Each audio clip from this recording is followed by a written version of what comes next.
नमस्कार, मैं अशोक प्रियदर्शी। आज की रिपोर्ट में हम बिहार के निर्दलीय प्रत्याशियों की एनालिसिस करेंगे, जिसमें बताने की कोशिश करेंगे कि दलीय प्रत्याशियों के मुकाबला में निर्दलीय कितना असरदार रहे। हम बताने की कोशिश करेंगे कि हेना साहब, पवन सिंह, आनंद मिश्रा की अनदेखी बड़े सियासी दलों के लिए कितना भारी पड़ा।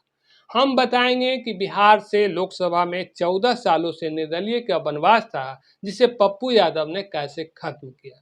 देखें तो जातीय समीकरण पर बने क्षेत्रीय दलों के उभार होने के कारण निर्दलीय प्रत्याशियों की राह दिनों दिन मुश्किल होती जा रही है।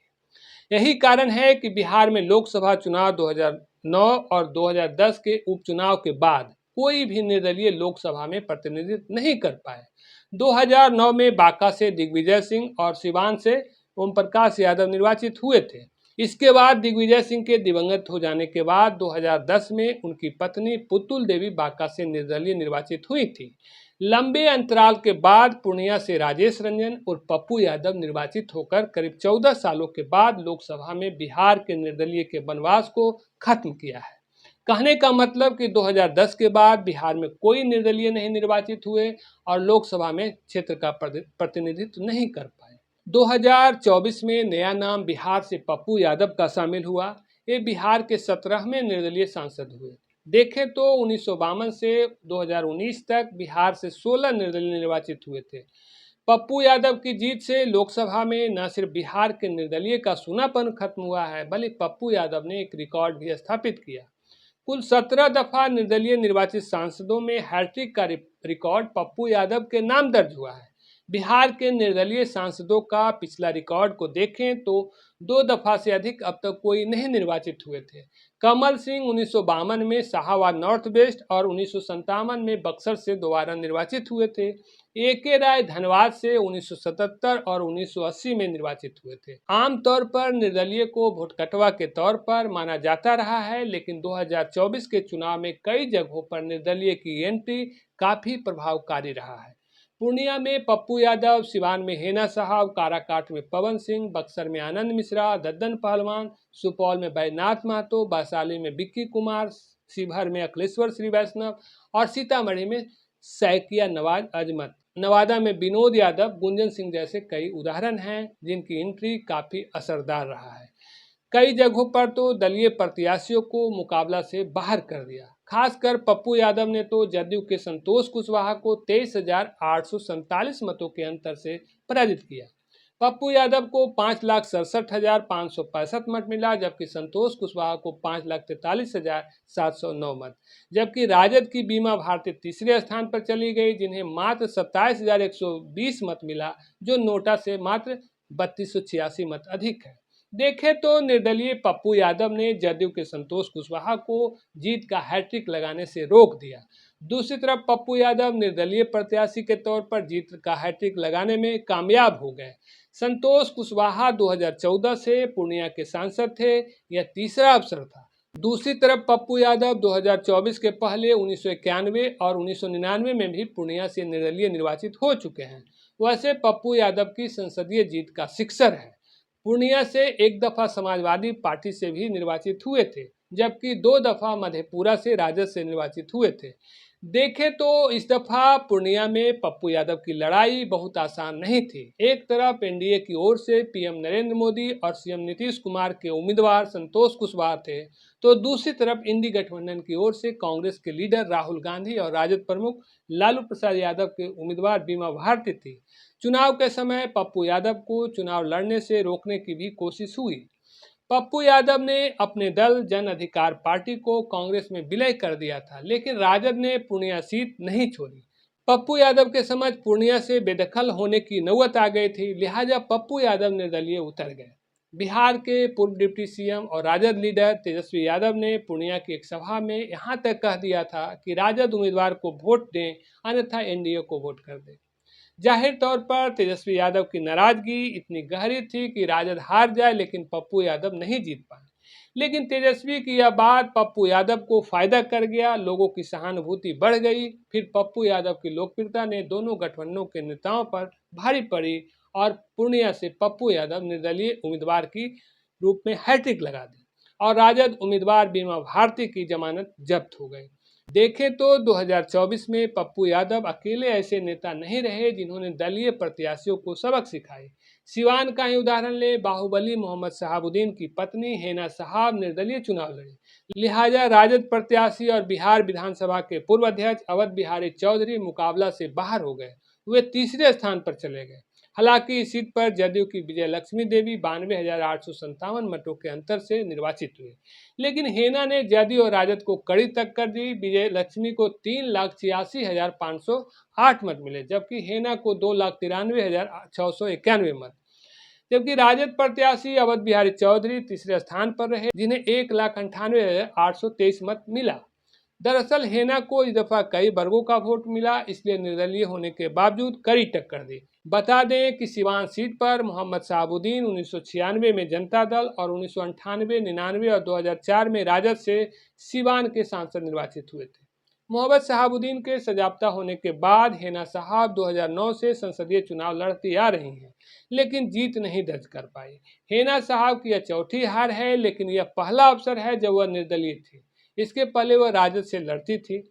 हालांकि सिवान में निर्दलीय के जीत का इतिहास भी रहा है। 2009 में ओम प्रकाश यादव इसके उदाहरण रहे हैं। निर्दलीय का असर पूर्णिया और सिवान तक सीमित नहीं रहा। काराकाट में भोजपुरी एक्टर और सिंगर पवन सिंह की निर्दलीय प्रत्याशी के तौर पर एंट्री से दलीय प्रत्याशियों की मुश्किलें बढ़ गई। पवन सिंह की एंट्री से काराकाट में एनडीए उम्मीदवार उपेंद्र कुशवाहा मुकाबला से बाहर हो गए और वह तीसरे स्थान पर चले गए। मुकाबला सीपीआई-एमएल उम्मीदवार राजा राम सिंह कुशवाहा और निर्दलीय पवन सिंह के बीच हुई।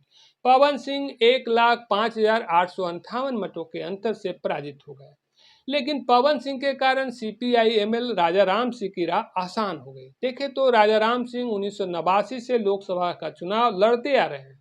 2024 में काराकाट से चौथा चुनाव था। इसके पहले 3 दफा औरंगाबाद से चुनाव लड़ चुके थे, लेकिन सफलता 35 साल बाद 7वें चुनाव में मिली है। राजा राम कुशवाहा को 3,80,581 मत मिला, जबकि पवन सिंह को 2,74,723 मत। वहीं उपेंद्र कुशवाहा को 2,53,876 मत मिला है। राजा राम सिंह के लिए पवन सिंह की एंट्री वरदान साबित हुआ, जबकि काराकाट के पूर्व सांसद उपेंद्र कुशवाहा के लिए अभिशाप। पवन सिंह की एंट्री से एनडीए वोटर्स का एक बड़ा हिस्सा पवन सिंह को मिल गया, जबकि उपेंद्र कुशवाहा पिछड़ गए। दूसरी तरफ महागठबंधन उम्मीदवार राजा राम कुशवाहा की स्थिति मजबूत बनी रही, जिन्हें वाम दलों के अलावा राजद का परंपरागत वोट एक मुश्त मिला। देखें तो पवन सिंह की निर्दलीय एंट्री का असर काराकाट तक सीमित नहीं रहा, कई लोकसभा क्षेत्र में पड़ा। दरअसल पवन सिंह बीजेपी से जुड़े थे, उन्हें आसनसोल से टिकट दिया गया था, लेकिन पवन सिंह आसनसोल से लड़ने से इनकार कर दिया था और काराकाट से निर्दलीय उतर गए। क्षेत्र में एक संदेश खूब प्रचारित हुआ कि उपेंद्र कुशवाहा को पराजित करने के लिए बीजेपी के जरिए पवन सिंह को प्रॉक्सी कैंडिडेट के तौर पर उतारा गया है। चूंकि कुशवाहा जाति के लोगों को यह बात विश्वास भी बहुत आसानी से हो गया, चूंकि इसके पहले नवादा और औरंगाबाद जैसे कई क्षेत्र में कुशवाहा जाति राजद के कुशवाहा उम्मीदवार के पक्ष में खुलकर समर्थन किया था। बता दें कि औरंगाबाद में बीजेपी से राजपूत जाति के उम्मीदवार सुशील कुमार सिंह थे। दूसरी ओर राजद की ओर से अभय कुशवाहा। काराकाट का 3 विधानसभा क्षेत्र औरंगाबाद और 3 सासाराम जिले में पड़ता है। राजपूत बाहुल्य के कारण औरंगाबाद को मिनी चित्तौड़गढ़ भी कहा जाता है। कुशवाहा जाति के लोगों का सुशील सिंह के विरोध की प्रतिक्रिया में राजपूत जाति का एक बड़ा हिस्सा पवन सिंह के समर्थन में खुलकर मदद किया। इसकी प्रतिक्रिया में कुशवाहा जाति के लोगों ने खुलकर कई सीटों पर राजद उम्मीदवार के पक्ष में मतदान किया। इसका सीधा असर सासाराम, आरा, बक्सर और पाटलिपुत्र में पड़ा, जहां कुशवाहा का एक बड़ा वर्ग बीजेपी उम्मीदवारों के विरोध में मतदान किया, जिसके कारण इन सीटों पर बीजेपी हार गई। दूसरा कि पवन सिंह पर कार्रवाई में भी काफी देर हुई। पवन सिंह को आखिरी समय में पार्टी से निष्कासित किया गया। तब तक कुशवाहा जाति के लोगों का संशय विश्वास में बदल गया कि पवन सिंह बीजेपी के इशारे पर ही चुनाव लड़ रहे हैं। हालांकि काराकाट प्रत्याशी उपेंद्र कुशवाहा के समर्थन में प्रधानमंत्री नरेंद्र मोदी, राजनाथ सिंह की सभाएं हुई, लेकिन उस संशय को नहीं तोड़ पाए। यही नहीं, निर्दलीय का प्रभाव बक्सर में भी असरदार रहा।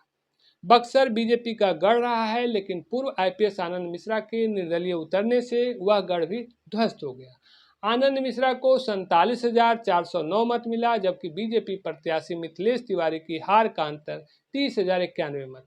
इस सीट पर राजद के सुधाकर सिंह निर्वाचित हुए। जाहिर तौर पर कुशवाहा वोटरों की नाराजगी के बीच पूर्व आईपीएस को तवज्जो नहीं दिया जाना बीजेपी के पराजय की वजह बनी। बता दें कि 1996 से बक्सर से बीजेपी जीतती रही है। बीच में 2009 में राजद के जगदानंद सिंह निर्वाचित हुए थे। 15 साल बाद जगदानंद सिंह के पुत्र सुधाकर सिंह निर्वाचित हुए हैं। तब भी ब्राह्मण मतों के विभाजन से जगदानंद सिंह की जीत हो पाई थी। इस दफा भी ब्राह्मण मतों के विभाजन ही हार की वजह बनी। वैसे पूर्व मंत्री ददन यादव के मैदान में उतरने से यादव मतों में सेंधमारी का खतरा था, लेकिन वह 15,836 मत पर ही सिमट गए। बता दें कि आनंद मिश्रा असम कैडर के सख्त आईपीएस अधिकारी रहे हैं। मिश्रा के मुताबिक बीजेपी की ओर से चुनाव लड़ने की बात कही गई थी, इसीलिए जॉब छोड़ दिया था, लेकिन आखिरी समय में टिकट नहीं दिया गया, लिहाजा आनंद मिश्रा निर्दलीय उतर गए। हालांकि असम के सीएम भी इसका खंडन करने आए, लेकिन इसका कोई प्रभाव नहीं पड़ा। बीजेपी उम्मीदवार मिथिलेश तिवारी को हार का सामना करना पड़ा। मिथिलेश तिवारी गोपालगंज के रहने वाले हैं, पूर्व विधायक हैं। निर्दलीय की भूमिका नवादा संसदीय क्षेत्र में भी अहम रही। एक तरफ बीजेपी से विवेक ठाकुर थे, जबकि दूसरी तरफ राजद से श्रवण कुशवाहा। नवादा और औरंगाबाद की स्थिति एक जैसी थी। औरंगाबाद में कोई असरदार निर्दलीय नहीं रहने से सुशील सिंह की हार सुनिश्चित बताई जा रही थी। दूसरी तरफ नवादा में दो दमदार निर्दलीय पूर्व मंत्री के भाई विनोद यादव और भोजपुरी सिंगर गुंजन सिंह के कारण परिणाम के आखिरी तक मामला रोचक बना रहा। चूंकि विनोद यादव की मौजूदगी से राजद प्रत्याशी श्रवण कुशवाहा के यादव मतों में सेंधमारी का संशय था, दूसरी तरफ गुंजन सिंह के कारण बीजेपी के विवेक ठाकुर के भूमिहार मतों में सेंधमारी का संशय। ऐसा माना जा रहा था कि जिस निर्दलीय को उनकी जाति का ज्यादा वोट मिलेगा, वह गठबंधन के प्रतिद्वंदी प्रत्याशी की जीत की राह आसान हो जाएगी। बता दें कि नवादा में बीजेपी के विवेक ठाकुर 67,470 मतों के अंतर से निर्वाचित हुए। राजद के श्रवण कुशवाहा दूसरे स्थान पर रहे। निर्दलीय विनोद यादव को 39,519 मत, जबकि गुंजन सिंह को 29,682 मत मिला। हालांकि जीत हार के मार्जिन से निर्दलीय का आंकड़ा दूर रहा, लेकिन परिणाम आने तक दलीय नेताओं की परेशानी बढ़ाते रहे। हालांकि जहानाबाद में भूमिहार ब्राह्मण एकता मंच के नेता आशुतोष कुमार निर्दलीय मैदान में थे, लेकिन वह बहुत असरदार नहीं साबित हुए। जहानाबाद में आशुतोष कुमार 13,213 मत लाकर सिमट गए। आशुतोष से अधिक बीएसपी के डॉक्टर अरुण कुमार प्रभावकारी हुए, जो तीसरे स्थान पर रहे, जिन्हें 86,380 मत मिला। वह एनडीए का हिस्सा थे, लेकिन टिकट नहीं मिलने के कारण बीएसपी से चुनाव लड़े थे। जहानाबाद में राजद के सुरेंद्र यादव ने जदयू के चंदेश्वर चंद्रवंशी को 1,42,591 मतों के अंतर से पराजित कर दिया। बिहार में ऐसे कई सीटें रही जहां निर्दलीय प्रत्याशियों ने अपनी दमदार उपस्थिति दर्ज कराई है। यह राजनीतिक दलों के नेताओं के लिए सबक और संकेत है कि निर्दलीय को कमजोर आंकने की गलती ना करें, नहीं जनता को थोपे गए उम्मीदवारों को वोट करने के लिए मजबूर समझने की कोशिश। धन्यवाद।